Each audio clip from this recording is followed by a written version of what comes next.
Good afternoon. We are here with Dr. Darby and Otto to talk about cat preventative care. Dr. Darby, how can preventative care extend the life and improve the health of cats? So preventative care is really important, even in our feline patients and even if our patients are indoor only. There's a lot of diseases that are still prevalent in those populations. And so if we can prevent those instead of having to treat them, it's going to extend their life. Another thing is that if we can identify other health conditions earlier, there's more treatment options available. What types of preventive care do you recommend for indoor cats versus outdoor cats? So indoor cats, preventative care-wise, we're still going to be recommending the rabies vaccine, that's for all cats, and the same with the FVRCP vaccine, which we commonly call an upper respiratory or feline distemper vaccine. Those are still core vaccines that are for all cats. And then the last thing is if you have any pets that are going inside-outside, we recommend that all pets are on a flea and tick prevention. What are some possible conditions that can be avoided with cat preventative care? Some possible conditions avoided include rabies, definitely is the number one, and especially in Kentucky we have bats that can sometimes get in our house, and those are one of the more common carriers for rabies. With preventative care, we can stop the spread and transmission of rabies, which can be carried through bats that might be coming into your home. Another thing that we can try to prevent is some internal parasites through prevention. And then the last one is that we can prevent the transmission of fleas from pet to pet and keep it out of your home, as well as a disease called Bartonella, which is called cat scratch fever and can be a really big deal for humans and pets.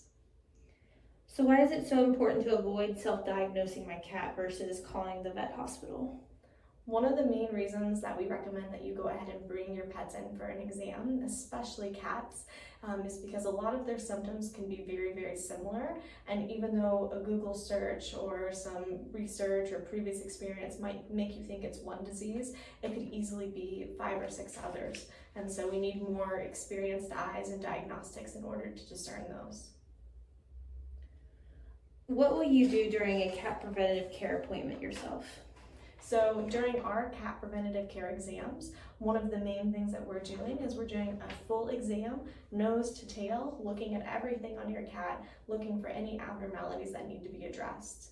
The other things that we're going to be testing for would probably include a fecal sample to test for any internal parasites. Sometimes we'll do a blood sample, either to test commonly for feline leukemia and feline AIDS. And the other thing is if you have an older pet or a pet that we have a reason to screen, is we're going to be checking chemistries and blood values on them. What are some things at home that I can do for cat preventative care? Some of the things at home for cat preventative care includes potentially brushing your cat's teeth if they'll tolerate it. Not many will, but good to you if they do. Another thing that you can try to do is just getting them used to having handling done, so that way at their exam they're allowing us as veterinarians to get a really good exam done. And then the last thing is to, get used to what your cat's normal is. Do they normally react painfully when you try to press on their belly? Are they ones that allow you to pet their whole body, or do they have trigger zones? And that way you can know what's normal, what's abnormal when they're sick. Dr. Darby, what are some things you would recommend for an outdoor cat like Otto here? For outdoor cats, there's a few extra preventative things that we want to make sure that we're addressing at your wellness appointments. The biggest one is a vaccine that I'm not necessarily recommending to indoor cats called feline leukemia vaccine. One of those things is that we test for that prior to vaccinating, but it also is something that's spread cat to cat, usually through saliva, and they can actually get it through sharing water bowls or food bowls, or even grooming each other, so even if they're not fighting.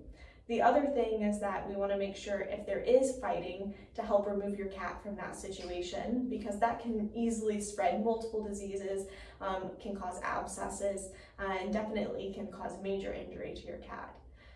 The last thing is to make sure that they're on a flea, tick, and heartworm preventative. Cats can still get heartworm, and it can be just as detrimental as in dogs.